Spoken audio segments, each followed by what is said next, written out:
Welcome to my Tidewater Agates YouTube page.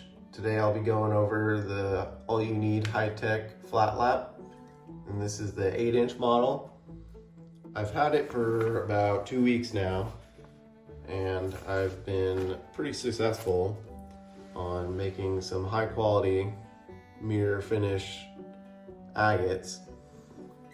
It took me a while to really learn how to use it. It's not, I don't know, I had to watch a lot of videos on how to get it to polish nicely. But it's definitely a huge step up from, if you're still using these, you need to just get rid of these. These are no good. If you're gonna polish one rock, that's it. Maybe these are good, but other than that, if you're gonna polish multiple rocks, especially if they're agates, I would suggest stepping up to one of these high-tech flat laps. It's really worked out pretty great. So I'll go over some of the things you need, how to set it up. So first off, I want to go over what it comes with and how to set it up. Overall, it's super simple to set up. It comes, you just add this screw in here to put this on. This is your water. You put water in here, and there's a little valve here that you turn, and that provides the water for the disc itself, and then the water itself drains out over here. And so all that's just really simple to use. There's a fence here for the splash guard. I raised this up a little bit, and that seemed to help with the water splashing everywhere. It only really splashes during when you're doing your final polish stages. Other than that, it doesn't seem to splash hardly at all. So the splash guard is really nice. So when you get this flat lap, it comes with technically 5 discs, I guess. It comes with the 180 diamond back plate, and that's the only grinding stone you have. This is the 60, but comes with the 180 grinding disc, which is still a little bit wet. I was using it earlier. Comes with the 325 pad and the backing plate. So you need to know when you go to buy these on their website, they're sold separately. This backing plate is sold separately from the smoothing disc itself. So you need to buy both of them. And as opposed to the grinding disc, you can buy the grinding disc with the backing plate already attached, which is nice. So it comes with the 180, the 325, the 600. I like to keep it in the bag to keep it from getting contaminated from other discs or just any chips or anything. The 1200,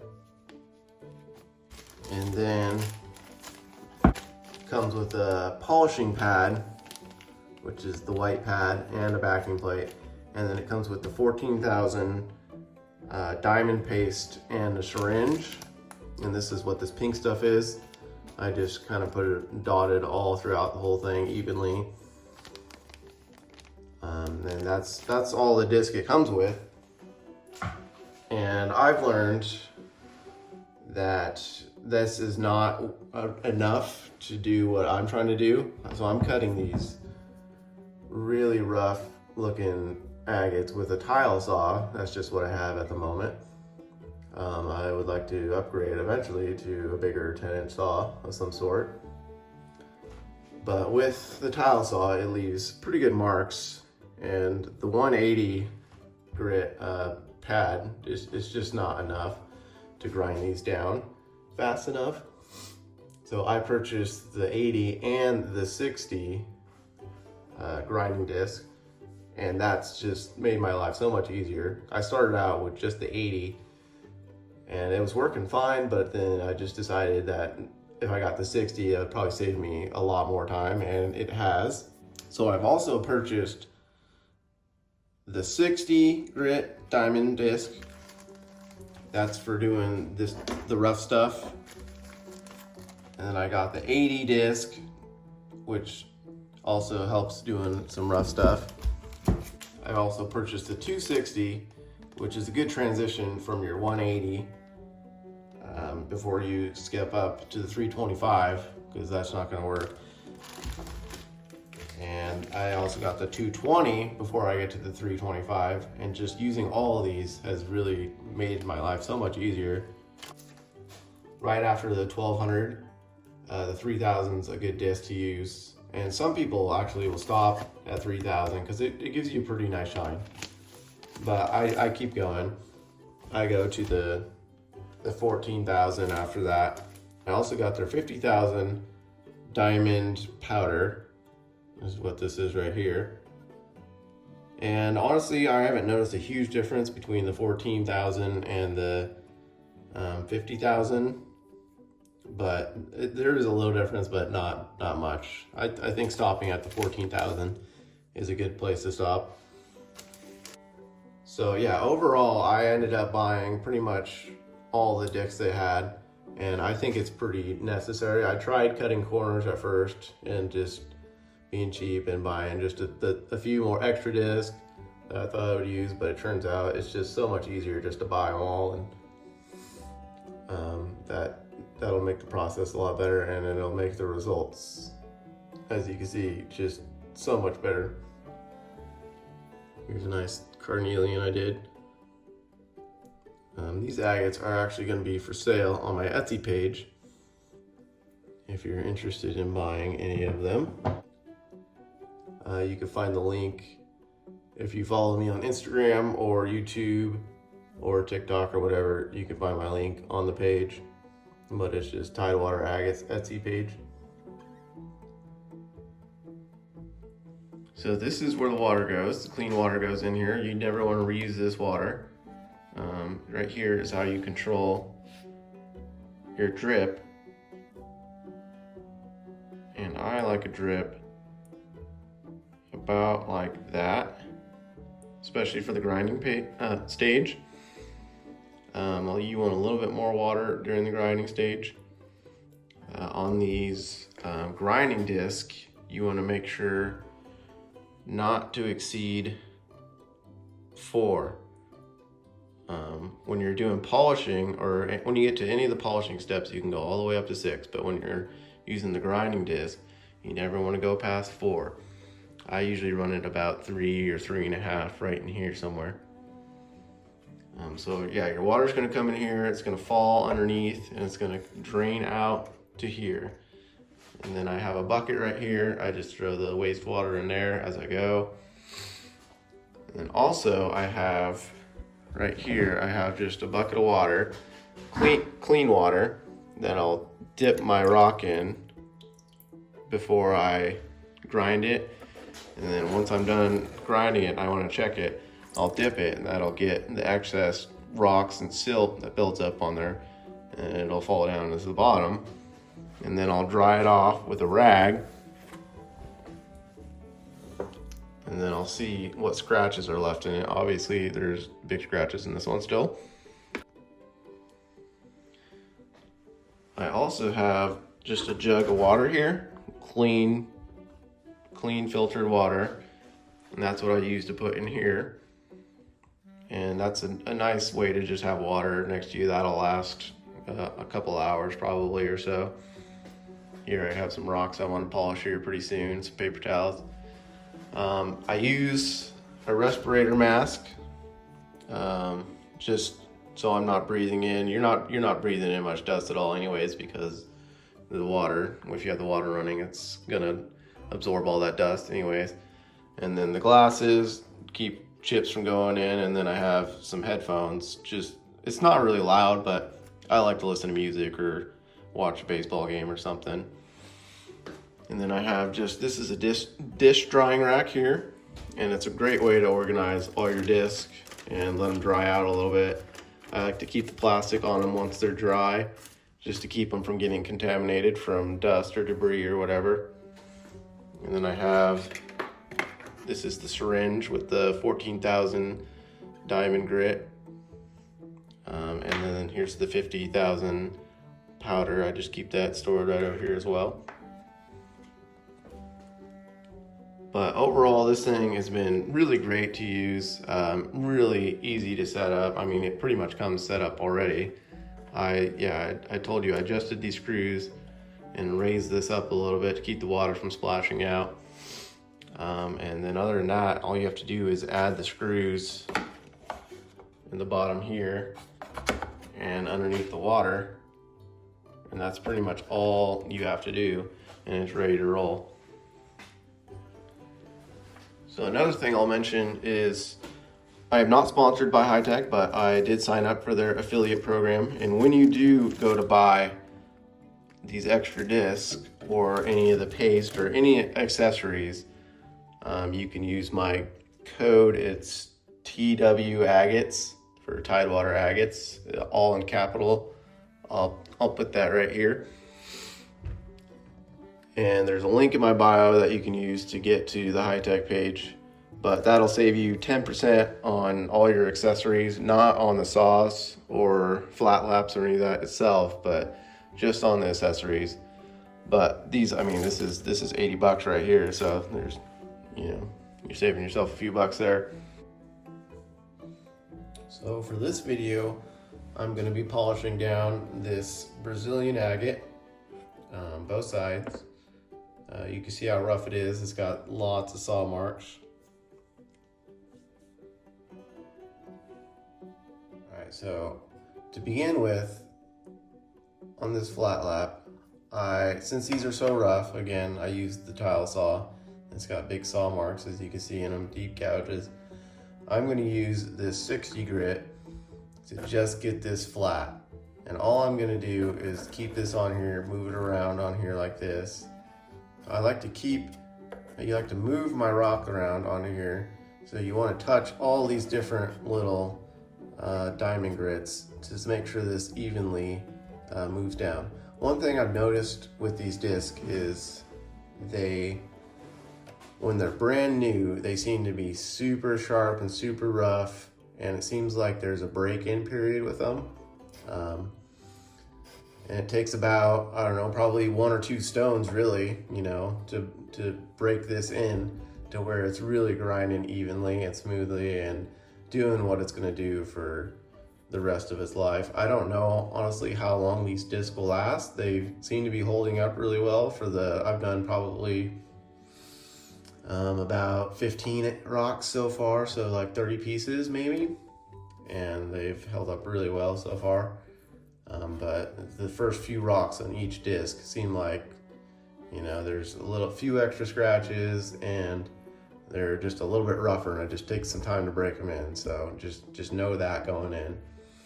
But for the first step, all I'm gonna do is grind this thing down flat while moving it around a little bit.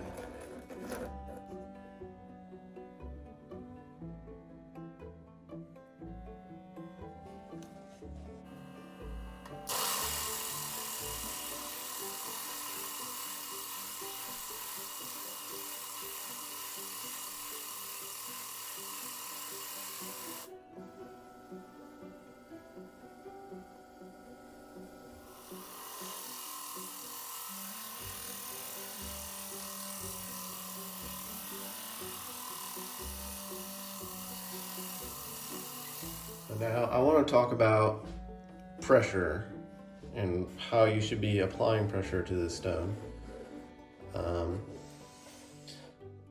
So I like to use 2 hands, and then I'll kind of work it like this. And having 2 hands on there makes it so you can evenly apply pressure to a stone like this. It's a little bit bigger. I can apply pressure here and here evenly as I work it. With smaller stones, you can get away with 1 hand, obviously. But for the little bit bigger stones, I like to use 2. You can just use 1, but I've had better results with the 2. And so on this first stage with this 60 grit, I'm just trying to get it flat. And if you look at it now, it's not quite perfectly ground down. You can see the edge here. There's still some roughness, saw marks there, and up here. But through the middle, mostly it looks pretty flat, pretty good. And that was about, I don't know, probably about 8 minutes. So I'm not worried about these marks right here, because on the next stage, when I get to the 80 grit, I am gonna roll these edges. And that's the biggest thing I've learned with this flat lap, is that if you're just trying to get this stone flat and polished and looking good, it's gonna be really, really hard to do, because in the later stages, if you have a scratch in the middle, they're just so dang hard to get out if it's just completely flat. But if it's round, you're able to work it and you're able to work out those scratches. And I've learned that if you roll the edges, you're gonna have a way better looking piece than if you're just trying to keep it perfectly flat. And when I say rolling the edges, you're barely moving this thing up and down, like just this much all the way around. And that's gonna give it kind of a rounded look to it. You're honestly hardly even gonna notice it, but it's just gonna make your work so much easier in the long run. So I'm gonna leave that one like that, and I'm gonna do the other side and get it flat. And then we're gonna step over to the 80 grit, and then we're gonna start rolling it there. Okay, I'm gonna call that good for the first little stage. I know there's still some big scratches in there, but like I said, when I get to the 80 grit, I'm gonna roll the edges, and that should take out everything on the outside. Essentially, I'm just making sure there's no big deep grooves in the middle on this dip. I'm trying to get it pretty dang flat. But for the next stage, I'm gonna roll it on the edges, and that's really gonna help out. When you're swapping your disc, you wanna make sure they're dry, and the easy way to do that is just turn your water off and let it run for, a minute with no water, and that'll dry it out pretty good. And then before you bag it up, you wanna make sure it has time to air out and dry out before you put it in a bag. And I'm gonna switch out here from the 60 to the 80 grit. Pretty easy to swap out. You just turn the screw here, just like I did.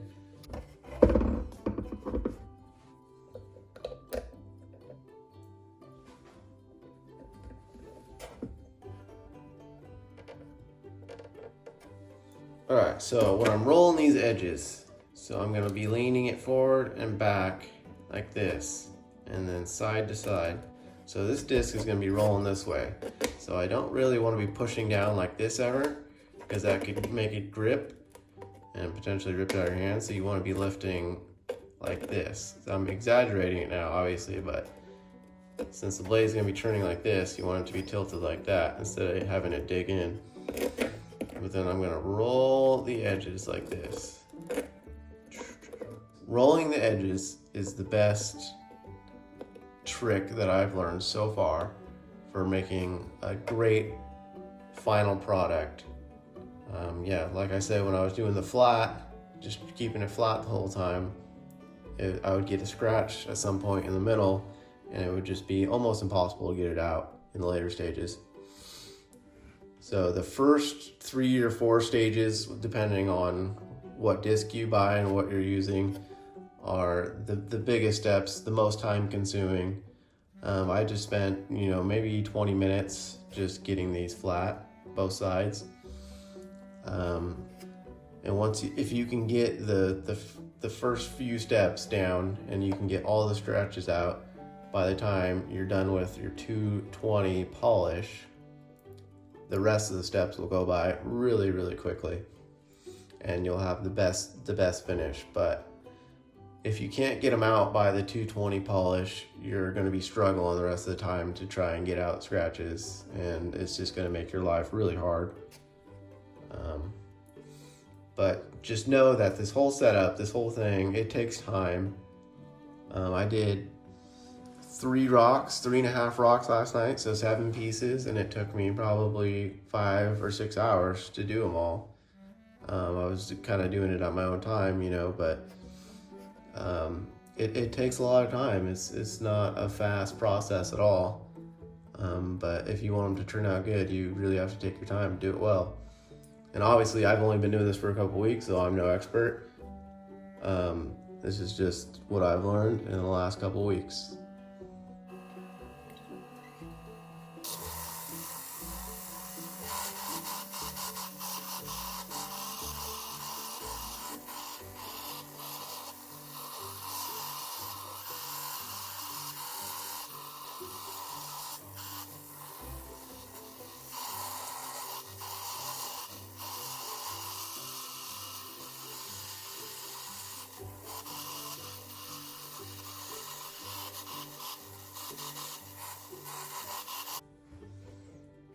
Okay, so I'll show you. So I dip my rock in my bucket over here of clean water, and then I'll dry it off with a rag real quick. And then you just give it a second to dry. And as you can see, the deep grooves that were on the edge are now all gone. All you see is just scratches from this grit. But if you look in the center here, you can see it's still shiny and flat. I'm gonna keep rolling it until it all looks rough like that on the edges. And once you have that all rolled, that's when you know it's ready to move on to the next stage. And every stage from here on out, I'm gonna keep rolling it. And I'm gonna look for that flat finish, and I wanna kind of roll that flat finish out.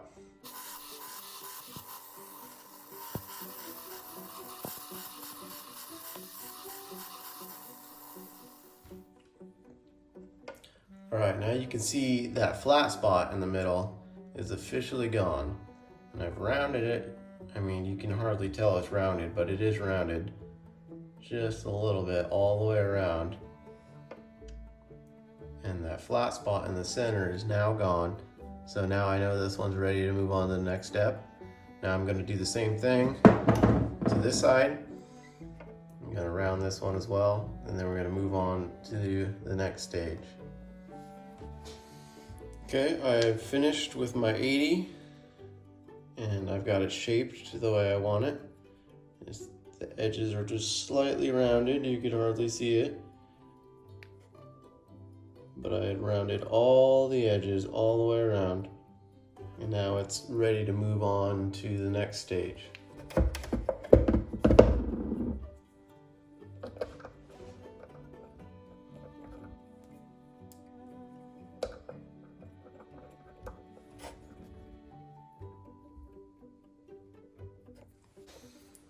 Okay, so note that I am dipping my rock in this bucket of water here. It's clean water between every time I want to look at it, essentially. Every time I take it off here, I dip it in that clean water, and that gets off if there's any sand or grit or anything from grinding. That makes that all come off.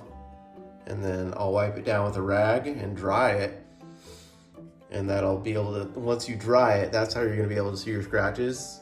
If you don't dry it and you keep it wet, you're never gonna be able to see your scratches that are actually there. So it's important to be drying your rock when you're looking at it to see if it's ready for the next stage. And then even after I'm done drying it, I'll dip it in the water again before I start again, because that'll make sure if there's any sand or grit that's on the towel when I wipe it, that gets wiped off. And it's good to have your rock just wet to begin with. You know, you just want to keep this rock wet at all times, pretty much. So again, it's going to be the same process here with this 180 grit. I'm going to be rolling the edges all the way around until I get it moved on to the next stage. That last stage, the first step when you're rolling, which I did at the 80, that's probably the hardest, most time-consuming part about this whole thing, is getting your rock shaped the way you want it. And then after that, it's just going to be the same process for every single one. And once you get past these grinding steps, which I might skip forward for a little bit to the 220, but once you get to the 220, once you get past 220 on the polishing stage, you should be good to go once you get all the scratches out. Okay, so we'll do a little recap here. I've just finished doing the 260 electroplated disc, and I had been rounding on all the edges since the 80 grit. So I've done the 60 grit flat, and then after that I got to the 80 grit, and then I started rounding the edges, and then I rounded it on the 180 and on the 260, and now we are at the 220 polish. And once you get to this step is very important because you pretty much want to get out every single scratch that you can see in this step. And once you get out all the scratches in this step, the rest of the steps will go pretty easily, pretty simple. So this is probably one of the most important steps, and it's a little bit time consuming, but it's not anywhere near as time consuming as the first two steps. This is the purple disc. It's the 220 disc. It looks pretty blue, but it's actually purple. The other blue disc is a light blue, so make sure you don't confuse those. It's the same process pretty much, you know, run the water around your edges and make sure you get out all the scratches. As you can see, this rock's actually looking, this agate's looking really good now. It's got nice water lines, water levels in the bottom, nice fortifications with a little bit of quartz in there maybe. I don't know, it's pretty nice looking though. You can see the outside is really awesome. It's turned out pretty good. I'll show you the difference this step makes compared to where it's at. Once you start polishing your rocks, that's when they really start to show off their true colors. When you get to this stage, so I've been running it at level 4, and now I'm going to turn it all the way up to full blast on 6. Once you hit these polishing pads, it's time to turn it up.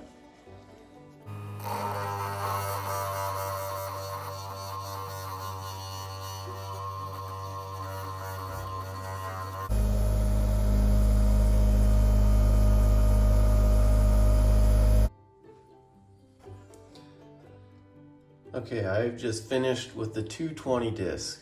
This disc is probably, in my opinion, the most important. This and the 60 and 80 grit are just so important, and they don't come with the grinder, so you need to purchase them if you're looking for this result. But as you can see, there's not a single scratch in this thing anymore after the 220. So the rest of the steps are going to be just super simple, just making sure I hit every single spot on the surface of this rock. And I'm just going to go through the motions, and it should only take like 10, 15, 20 minutes maybe to finish up this stone, and it'll be perfectly polished. So this is the 220 electroplated diamond bit. This is what it looks like. And then I move on to the 220 polished grit, and this is what it looks like. So I feel like all these discs are super essential to getting a finished product that you are looking for. So just spend the extra money if you're going to buy this and get the extra disc. It's definitely well worth it. All right, we'll get you guys caught up. I have gone through all the polishing pads here. I've done the 220, the 325, the 600, the 1200, and the 3000, and that's what it looks like now. There's not a single scratch on there, and that, I mean, that's a pretty dang good polish right there. I'm going to keep going to the 14,000, which is just this pad that comes with, and then you take this little syringe and you just put this all over the place. I've already done it, so I'm not going to do it again. But that'll get you an even better shine, and then after that I will move up to the 50,000. But right there you can see that's just a really good shine on both of these sides. Try and get the light in there. Looks pretty good. Okay, that's after the 14,000, and that's, I mean, I would accept that every time. Not a crack, nothing. There's a fracture in the rock itself, but that has nothing to do with the polish. It's turned out just great so far. I'm gonna finish it with the 50,000, and then I'll do a summary, and that'll be it.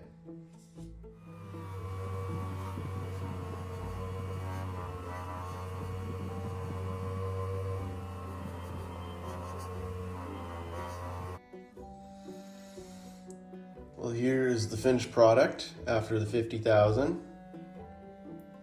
Not a single scratch on there. So to sum it up, this machine is great, especially if you're just beginning, getting into lapidary and want to polish some of your rocks, this machine is great. This is the 8-inch. The big takeaways are, what I've learned is to have this bucket of water over here, clean water, and always be dipping your rock to keep it super clean and to keep the dust and dirt and grit off of it. And don't be afraid to roll your rocks a little bit, because that's the biggest thing for having high success that I've noticed, is when you roll those edges, it's going to make it a lot simpler down the road. And make sure, if you're going to buy this machine, just go ahead and go buy all the rest of the disc, because you can't really skip any steps. You're going to make your life so much easier if you just go buy them. You can get the 10% discount with my code. You can use my discount code for 10% off the accessories. It's capital TW Agates, and that'll save you some money in the long run. Go check out my Instagram, TikTok, whatever. It's Tidewater Agates _PNW. Yeah, I post a lot of videos of me finding agates and other stuff I find throughout Oregon, a little bit of Washington, and a little bit of California, on the rivers, in the beaches, and then I'm doing a lot more cutting and polishing videos. So, and you can also go to my Etsy store and you can purchase these Brazilian agates on there. Alright, thanks for watching. I hope this video helped some of you. I know some people are struggling to figure out how to make these things create a shine, and I hope this helps, because I've had some success in the last week or so with this method. So I hope this helps you guys. All right, thanks.